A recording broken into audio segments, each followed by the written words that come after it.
तो क्या है ये माजरा? 4 महीने में 3 विदेशी पत्रकारों को देश निकाला दिया गया है। भारत सरकार का बड़ा फैसला, गृह मंत्रालय का बड़ा एक्शन है। और आपको मैं ये भी बताऊंगी कि मोदी सरकार की 56 इंची एक बार फिर से देखने को मिली है। पूरी खबर सुनिएगा जरूर। और आपको मैं ये भी बता दूं कि भारत में बैठे कुछ लोग हैं जो कह रहे हैं कि भैया फ्रीडम ऑफ स्पीच छीनी जा रही है, मीडिया की आजादी छीनी जा रही है। लेकिन आपको मैं इनके करतूतों को बताऊंगी कि इन लोगों ने क्या क्या कारनामे किए हैं। हालांकि बुद्धिजीवी जितने लोग हैं वो सपोर्ट कर रहे हैं और कह रहे हैं कि thanks to Indian government for doing this, क्योंकि ये लोग भारत में बैठे विदेश से आए पत्रकार भारत की बुराई करते थे और विदेशी अखबारों में भारत की एक एक नीति को उजागर करते थे। आखिर कोई भी कंट्री क्यों भारत को अपने अंदर घुसने नहीं देता है, लेकिन भारत सरकार हमेशा सबको पनाह देती है और भारत खुद भुगतती रहती है। आज का नहीं है दावा, ये पुराने दशकों से चला आ रहा है। लेकिन हमने देखा कि मोदी गवर्नमेंट में इसको बहुत ज्यादा इस सुरक्षा को टाइट किया गया है। चलिए एक बार आपको नाम बताएंगे। कौन है सेबेस्टियन फार्सिस जिनको देश निकाला दिया गया है? मतलब कि भैया आप जाइए अपने फ्रांस में, फ्रांसीसी रिपोर्टर थे और भारत में रह रहे थे, उनकी पत्नी भारतीय मूल की नागरिक हैं। इसके साथ मैं आपको बता दूं 2 और पत्रकार हैं जो 4 महीने के भीतर उनको देश से आईना दिखाया गया है और लोग खुश भी हैं। इनके कारनामे मैं आपको बताती हूँ। सबसे पहले चलिए आपको बताऊंगी आखिर भारत के कौन से वो पत्रकार है भारत में बैठे जो भारत के खिलाफ नीतियों को उजागर करते थे, भारत में यहां पर उनकी कूटनीति को खराब ढंग से पेश करना। और देखिए अभी मोदी सरकार की जीत हुई थी तो क्या कहा गया था अखबारों की मदद से कि बीजेपी पछड़ गई है, सहयोगी दलों के द्वारा सरकार बना चुकी है। तो ये क्या हुआ? ये तब हुआ है जब भारत में बैठे विदेशी पत्रकार भारत की खिलाफ बुराई लिखते थे, खराब बातें लिखते थे और कभी भी भारत सरकार की तारीफ नहीं करी। फ्रांस के भारत स्थित पत्रकार सेबेस्टियन फार्सिस 17 जून को इनको भारत सरकार के द्वारा दर्शकों नोटिफिकेशन आता है कि आपका वीजा आप भैया नमस्ते कीजिए और भारत छोड़कर जाइए। बहुत आपने बुराई कर ली भारत की। और आपको बता दें सेबेस्टियन को पाया गया कि कई रिपोर्टों में चीन के खिलाफ हो, मालदीव्स के खिलाफ हो, उन्होंने भारत सरकार की बुराई की थी और भारत सरकार उनके इस रिपोर्ट से नाराज चल रही थी। आपको मैं ये भी बताऊंगा कि अपने बुराई सुन के भारत सरकार ने उनको नोटिस नहीं भेजा है, उन्होंने गलत रिपोर्ट लिखी थी दर्शकों। आपको बता दें यहां कहा जा रहा है वो लगातार 2011 से ही भारत में रहकर रिपोर्टिंग कर रहे थे। दैनिक समाचार पत्र लिबरेशन और फ्रांसीसी सार्वजनिक रेडियो प्रशासक RAFI और रेडियो फ्रांस के लिए रिपोर्टिंग कर रहे थे। तो 2011 से ये रिपोर्टिंग कर रहे थे। इसके बावजूद भी इन्होंने गलत नीति को लिखाया और गलत नीति छपवाई थी। भारत के चाइना के साथ रिश्ते की बात करें, मालदीव्स के साथ आपने देखा होगा मालदीव्स ने कैसे भारत के साथ दुर्व्यवहार किया था। हालांकि वो आए थे, मोहम्मद मुइज़ू आए थे भारत में जब शपथ ग्रहण का कार्यक्रम था। तो देखिए तमाम बातों के बाद इनकी रिपोर्ट में गहनता से जांच की जा रही थी। अब ये नहीं बोलेंगे विपक्ष बैठे हुए कि आप राष्ट्रवादी पत्रकारों पर हमला करवाते हैं, लेकिन जो भारत में बैठकर भारत से बाहर का हुआ है नागरिक, उसकी रिपोर्ट को ये लोग सराह रहे हैं। तो देश देखिए बहुत ही यहां पर देश में बहुत खराब स्थिति है और विपक्ष की जो कहा जाता है कि एक स्थिति है वो लगातार दर बदर नीचे गिरती जा रही है जब वो भारत में बैठकर वो समझ नहीं पा रहे हैं कि कैसे विदेशी अखबार भारत के अंदर घुसकर भारत को कमजोर कर रहा है। एक और नाम मैं आपको बता देती हूं, अभी मैं आपको ये भी बताऊंगी इन्होंने क्या लिखा है ट्विटर पर, एक्स पोस्ट पर। इसके साथ मैं आपको बता दूं यहां पर एक और फ्रांस के ही पत्रकार है। देखिए फ्रांस ज्यादा इस बात में आगे है, उनका नाम है वेनेसा डॉकनेक।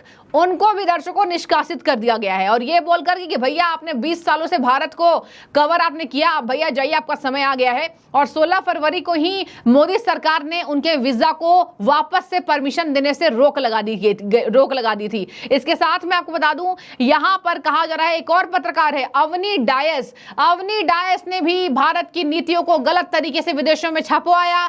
इसके खिलाफ सख्त एक्शन लिया गया है। इन लोगों के OIC कार्ड को भी दर्शकों रद्द कर दिया गया है। अब मैं आपको बताती हूं सेबेस्टियन फार्सिस ने क्या रिएक्शन दिया है। लिख रहे हैं बड़ा दुखी हूं मैं। देखिए क्या लिख रहे हैं। उनकी रिपोर्ट से मोदी सरकार नाराज थी और एक खोजपूर्ण रिपोर्ट उन्होंने भारत से भेजी थी। हालांकि यहां पर उन्होंने कई देशों की तारीफ की थी और भारत की इसमें उन्होंने खराब छवि को प्रदर्शित किया था। बता दें आपको यहां पर फार्सिस लिख रहे हैं कि हमारा जो वीजा है वो कैंसिल कर दिया गया है और भारत सरकार ने मुझे कह दिया है कि अब मैं आपको परमिट नहीं दे सकता हूं और मैं इस बात से नाराज हूं क्योंकि after 13 years working as a correspondent in India the authorities have denied denied me a permit to work as journalist.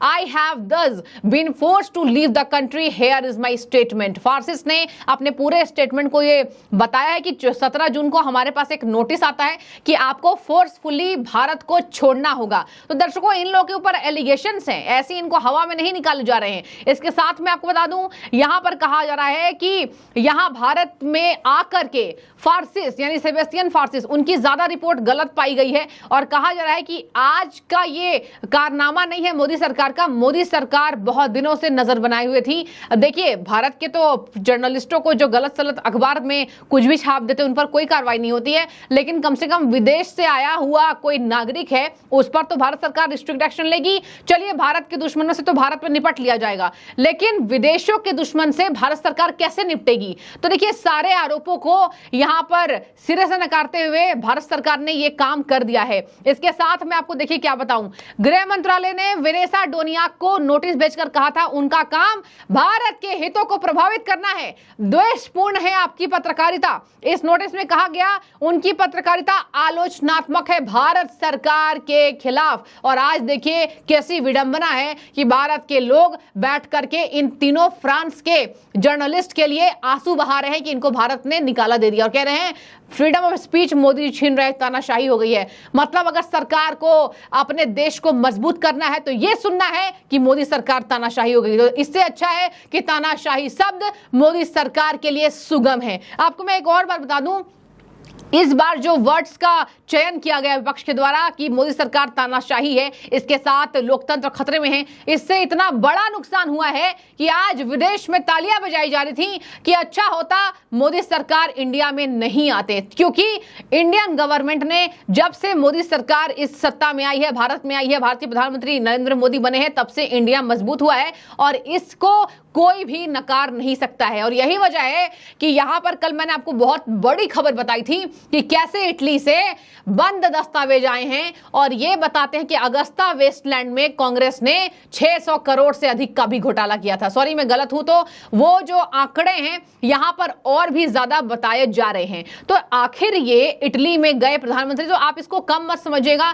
प्रधानमंत्री केवल G7 में समिट में शामिल होने के लिए नहीं गए थे। कहा जा रहा है कि भारत सरकार इसके लिए अनुमोदन आगे बढ़ा सकती है। अगस्ता वेस्टलैंड और ये रक्षा मंत्रालय का बीते एक दशक से सबसे बड़ा घोटाला था भारत सरकार के अंदर, और ये किया है यूपीए 2 की सरकार में कांग्रेस पार्टी ने, जहां पर ये कांग्रेस पार्टी ने बड़ा घोटाला किया था और इटली ने इस दबाव में इसको बंद कर दिया अपनी अदालत के 235 पृष्ठ पे कि चलिए भारत सरकार ये गुहार लगा रही है कि आप इस दस्तावेज को बंद कर लीजिए। तो अगस्ता वेस्टलैंड जो हुआ है घोटाला रक्षा बजट के साथ, और उस पर भारत सरकार ने अभी अपनी यहां पर जांच सुरक्षा बढ़ा दी है। आपको मैं एक और बता दूं, यहां पर कहा जा रहा है कि गतिविधियां जो उनकी रही है पत्रकारों की वो भड़का सकती हैं, वो अशांति पैदा कर रही थी, वो भारत में अशांति पैदा कर रही थी। 22 सालों से 23 सालों से ये लोग काम कर रहे हैं, लेकिन इनकी जो पत्रकारिता है वो द्वेषपूर्ण थी। इसके साथ मैं आपको बता दूं, अप्रैल के महीने में ऑस्ट्रेलियाई पत्रकार अवनी DS भारत छोड़कर चली गई थी। उनको नोटिस मिल चुका था, लेकिन उसके पहले ही वो निकल गई थी।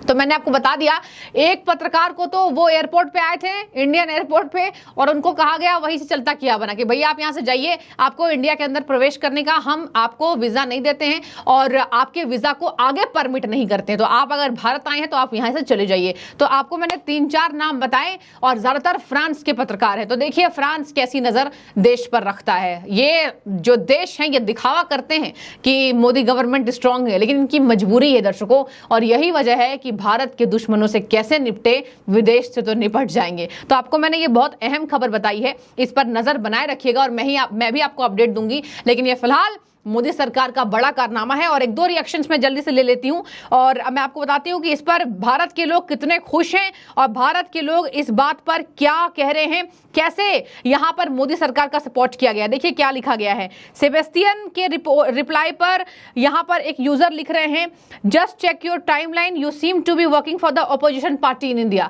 आपके टाइमलाइन को चेक किया है मैंने, आप ऐसे पाए गए हैं कि आप ऑपोजिशन के लिए काम कर रहे हैं। आपको दर्शकों आगे बता दूं, so being a non Indian you were interfering in our election process. आप इंडिया के नहीं है, आप इलेक्शन प्रोसेस में आप खलल डाल रहे हैं। इसके साथ सुन लीजिए, good decision by home minister of India, ये तारीफ करते नजर आए गृह मंत्रालय की। Now get out of India, देखिए कैसे लताड़ लगा रहे हैं, और ये भारत के ही लोग हैं जो जिनके पास यहां पर ज्ञान है कि ये क्या कर रहे थे फ्रांस के जर्नलिस्ट। क्या कहा जा रहा है, now get out of India and publish as much as you want to publish about your anti India stuff, good decision. तो देखिए ये तमाम तारीफ हो रही है इंडियन गवर्नमेंट की, जो मैंने आपको एक रिएक्शन बताया, ऐसे हजारों रिएक्शन हैं, लेकिन आपकी क्या राय है? क्या आपको भी लगता है कि देश के खिलाफ बोलने वाले विदेशी दुश्मनों को भारत के बाहर का आईना दिखाया मोदी सरकार ने? तो 56 इंच की यहां पर मोदी सरकार जो कहती है 56 इंच की छाती है, आपको क्या लगता है कि ये वाकई है? कमेंट करके बताइएगा, और आपको ये खबर कैसे लगी उसको भी शेयर कीजिएगा। शुक्रिया।